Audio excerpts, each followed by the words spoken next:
Ассалаумағалейкум, құрметті көрермендер. Бізде болады, минуты көп та, бірақ интернет трафик бітіп жатыр. Бізге минуты керек емес деген сияқты.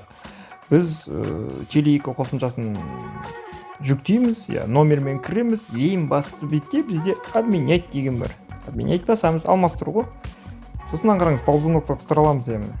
Мына көк деген SMS, қызыл деген минута, жасыл деген гигабайт. Көрдіңіздер ме? Мысалы маған SMS керек емес уже. Все болды, арғы барылмайды деген сөз вибрация беріп жатыр. Так. Енді маған вот арғы уже обмен жасалмайды, қалу керек уже.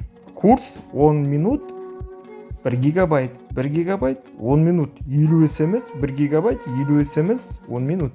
Көрдіңіздер ме авторлар? Мынағанды мән беріп қойыңыздар. Мына көрдіңіз, нетіп жатыр, өзгеріп жатыр. Қараңыз, маған мысалы минут керек, 22 минут. Көрдіңіздер ме? Маған минуты керек керісінше мына. Гигабайт азая берді. Маған қазір 1 гигабайт керек, дополнительно уже менде 12 минут 2 гигабайт қосылады. Мына 22 минут қалады, 32 минут қалады деген сияқты. Көрдіңіздер ме? Мына өзгермейді пока.